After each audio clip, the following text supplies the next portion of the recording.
What's up, guys? Hustle with freelance. We are going to meet amazing person, digital nomad, entrepreneur, hustler, which is actually, by the way, from US, and he is here in St. Petersburg right now. So you're gonna know why he's here, what he's doing, and as well, this is like a first episode series of Hustle with Freelance, where we actually meet other freelancer or digital nomad. So we're all together, crew is here, Dasha is helping, so we're gonna get everything is planned, hopefully perfectly, but as you know, plans don't go as the way they should go. So let's meet him first. We're on the way, and hopefully he's there.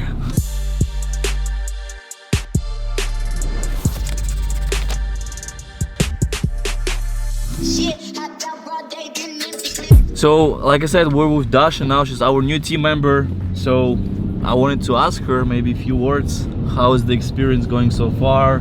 And also a little bit about your story, maybe just in a few words. Everything's going great, and I'm really excited to be working with such a team, and that we're meeting so many amazing people, and I'm really happy to be here with you. And my story is I'm just helping with scripts, doing research, making sure everything's well on during the filming process, and yeah. What's up, man?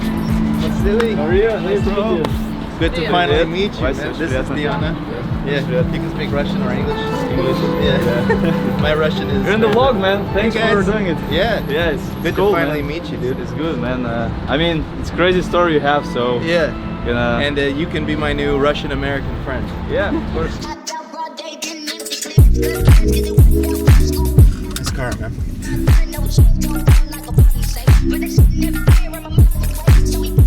So what do you think so far? It's just kind of like you're more used to? Oh, or- now I'm totally used to it. It's normal because I've lived here for almost a year. Did you come back to US? Yeah, I went back for 3 weeks, and then I'm going back soon. I told you, go back and visit my family in Salt Lake. But yeah, when I first came to Russia, you always hear in America, like you probably heard this from people all the time about Russian people, or maybe colder and like more serious, yeah, very and like cold, not very friendly. Yeah. I mean, yeah, it's just different mindset. Yeah, but, yeah. Yeah, I agree. But I also appreciate some things about it, because it's not that they're cold, they're just they're not faking emotion. Yeah, you know, it's true. They're very we're very open. Like, yeah, straightforward. It's just straightforward. Yeah. It's not like in America, everyone's super nice, like, hey, you're my best friend, hey, how are you? But it's fake, you know. It's usually. Yeah. So I do appreciate that about Russian culture, is that once you straight. get used to it, it's like more straightforward and honest, I think. But initially, it's kind of funny, like when you go to a restaurant or a cafe in America, you know, the waitress comes up to you with a big smile, and it's like, hey, how are you? How can I help you today? And in Russia, it's just здравствуйте. Always.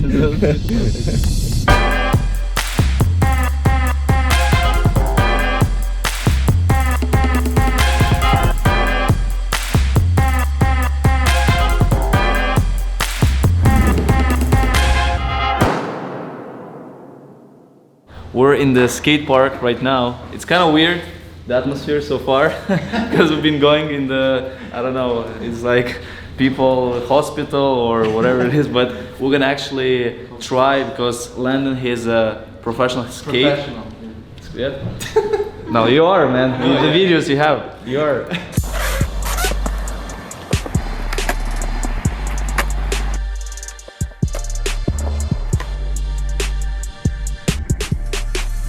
So we're gonna actually try, and I'm gonna try as well. Not with these boots, not with these ones, but I'm gonna try to do something.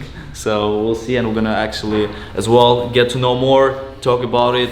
Landon's gonna share a story, very inspiring story, and I'm gonna have some fun too. Yes, sir.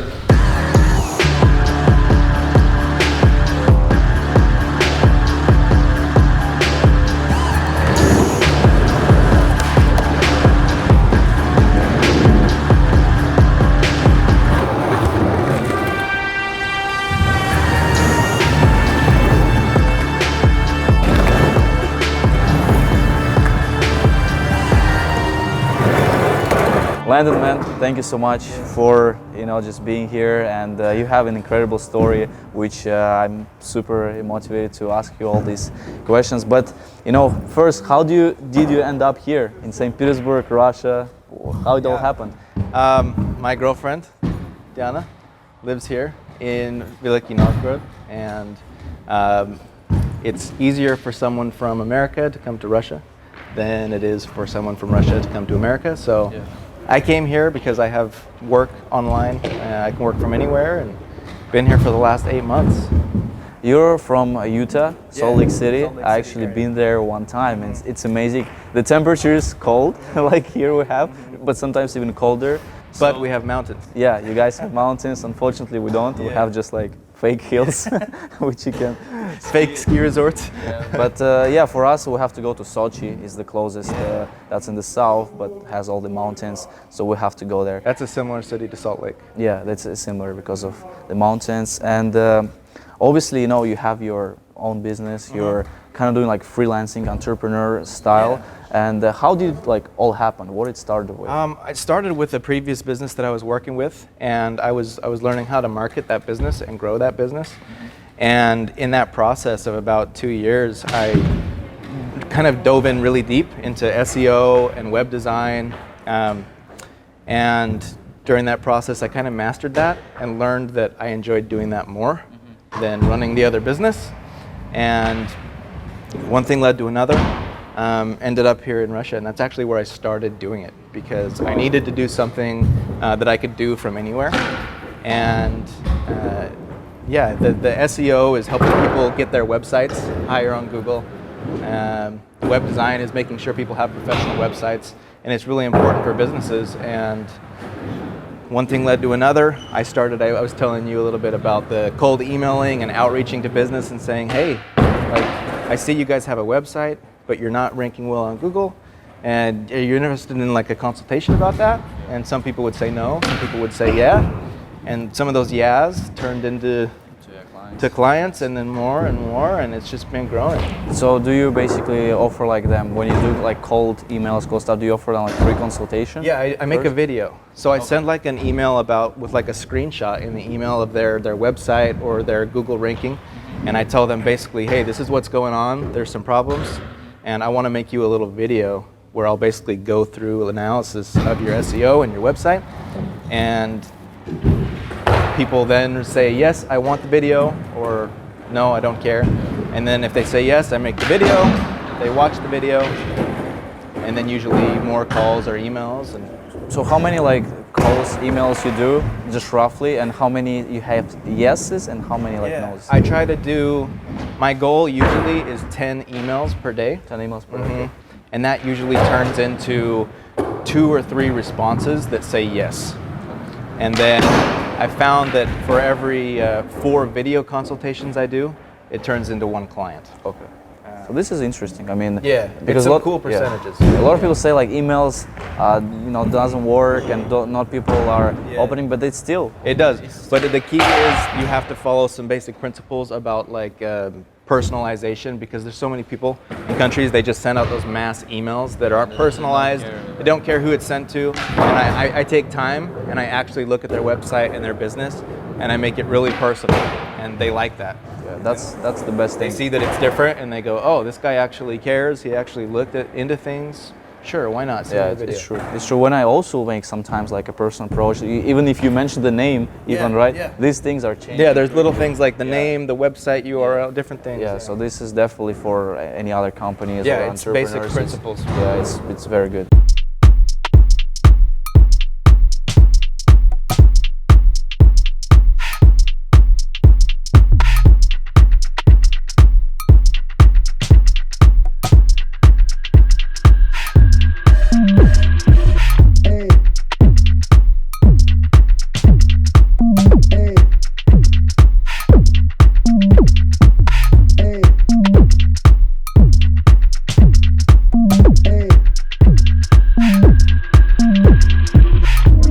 Try to put your toes on it. Yeah. Middle foot in the right spot. And then what we're gonna do is we're gonna push down like you're jumping. You're gonna jump, push down, jump and slide your foot. I'll do it here. Yeah, it's all in like one motion. So it's like push down, jump, slide your foot.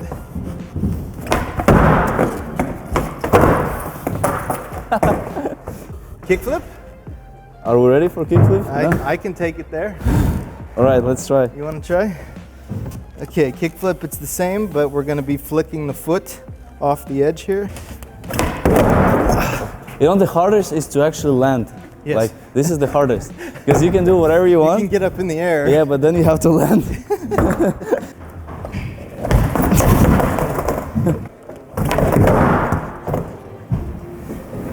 Count it.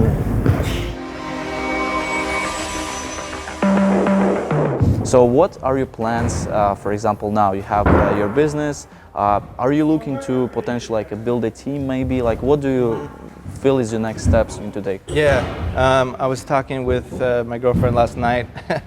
Last night I just had one of my clients for SEO call me. He said he wants 2 websites built, and I'm already kind of slammed as far as SEO orders.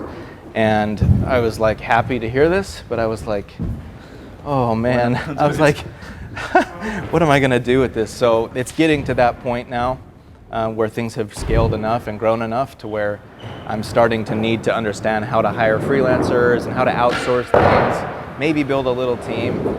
But yeah, haven't thought too much about it, but that's my next step. So are you looking to like potentially like maybe open up new services? What do you think? Like yeah, well, I haven't really made websites very much. And so when that call came in last night, it's a nice order. It's a, websites are expensive if you do a good website. And that's basically a new service for me. Before it was only SEO, and now people are asking me about, can you make a whole new, big full-on website? And then reputation management, because reviews are really important to local businesses.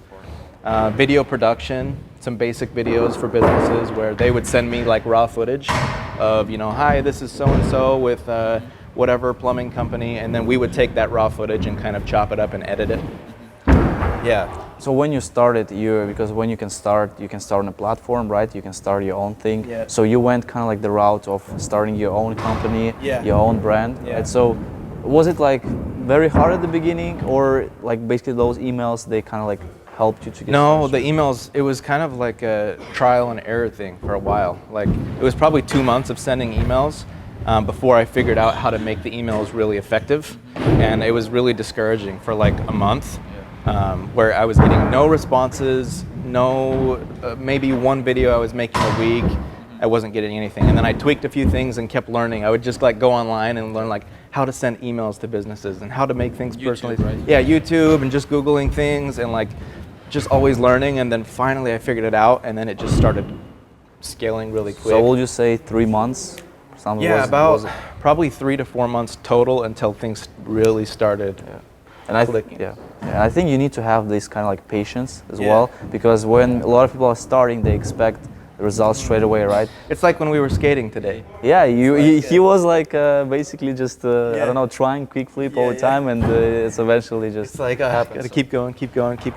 So was it this what you have inside maybe came from that skateboarding, because it's your passion, it's what you like to do in the past? So maybe what you can say, did it help you? Yeah, I mean, like I told you, I really like that about skateboarding. It's so hard. And that's the same with starting a business, growing a business. It's not easy. If it was easy, everybody would do it, right? And everybody would, have success. And skateboarding's the same way. It's really hard, but it's fun to have that progression and see those results. And I think I get that same rush of where I try kickflip so many times until I land it. Maybe it's the same rush as when I am sending emails and talking to people and talking to people. No. Yes. Okay, cool. And then it's like next step, maybe.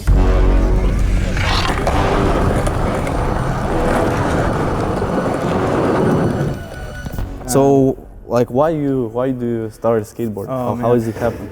I was in America like middle school, maybe like 12 or 13 years old, and I didn't really like playing team sports. I was more of a kind of wanted to be on my own and individual. do something. Yeah. And I tried skateboarding. One of my friends introduced me to a skateboard, and it was so hard. It was so much harder than like shooting a basketball or kicking a soccer ball. Almost dangerous as well. Because you can literally kill yourself. And there's so many different variations of tricks you can do on different things, and skateboarding taught me a lot of good lessons as far as not giving up, because when you skateboard and you want to get better, you're gonna fail like 50 times before you finally land something. And I like that aspect of continuously improving and always having to keep trying, because you're gonna fail and get hurt and fall and then get up. So what about like, did you attend any competitions? No. Or you just did it for yourself? Just for myself. A group of friends, like most of my friends in high school, this is what we did every day. We'd come to somewhere like this and just chill. So now it's like a hobby, right? You just do it now for it's fun. just for fun. Yeah. But it was my life for probably 5 or 6 years, and snowboard. Certain man live for the hype, some man are kill for a name. Seen a lot of man live for the likes, the things people do for the fame. What do you think the question like on online courses, like in terms of finding them useful to you? Do you feel like to start your own business you need to go look at the courses, look at the people, mentors? Is it important? If not through an online course, you've got to find people, find the people who are doing what you want to do, who are good at it, and take away from them what they're doing well. You can find 3 or 4 people, and find what they're doing well, and take little pieces from this guy, little pieces from that guy, and implement those principles, their strategies, their tactics. Or you can do it with an online course that's more in depth. It's just like one person who's done what you want to be able to do. They have that knowledge, they have that experience, and just have them show you step by step. I think it's totally valuable. You've got to do it one of those ways. Yeah, I guess most part is the person. You have to find those people who are not just trying to sell you this course, but who actually done something behind it. Because that's the thing with a lot of people there. They say, I can show you how to make millions of dollars, but I've never done it. Unfortunately that's happening nowadays a lot. And but people are also, they're looking at their backgrounds, they're looking what they have done, the companies they run. Did you have anyone like inspirational you have looked into always, or always? Kind of like your goal, or you wanted to with my new venture, with this new company. Did you had someone influence? I've got this guy that I follow on YouTube, and I talk with on Instagram a little bit. He started out with just a basic marketing agency doing SEO and web design, and over the last 2 years it's really exploded into a big team of 10 people, and big huge contracts all across America. And that for me has been really cool to watch. And he makes YouTube videos where he's kind of showing what they do with their business and their strategies, and I love to follow that. He's kind of a guy that I look up to. His name's Murie. Do you think maybe in the future you want to also kind of like do you want to be documenting your journey and showcasing the process? I think it's really important to, for your personal brand, even if it's only for that, having content out there, being relatable to people, being authentic. People can find videos and learn about you and what you do. That's part of the future plans as well. Just want to say, man, huge thanks. Yes, man, huge thanks to you. I'm sure you're gonna do well. I'm sure you're gonna scale, and you're incredible. What I felt straight away is the hard work you have. Literally, you want to do it. You're aiming for it, and I'm sure you're gonna achieve it. So thanks, bro. It is a pleasure enjoying the time with you. So good time, bro. Keep it up. Yes, you too. Guys, thank you so much for watching. Huge thanks to Landon. It was amazing to meet him. His story is very inspiring. And man, what tips you could give for people just starting their hustle, starting their solopreneurship? What you can say? The first thing that I've used myself, that I think a lot of people can use, that people don't utilize, is finding a niche and really niching down and finding that specific customer base, that specific clientele that really needs your help. Instead of trying to help every single person on the planet, find those people who really need your help, and you're gonna have a lot better success attracting those clients and closing deals with those clients. And then, of course, hustle every day. It's all about hustle, man. Thank you so much again. See you guys in the next episode. Love is this love. I guess that's the way it's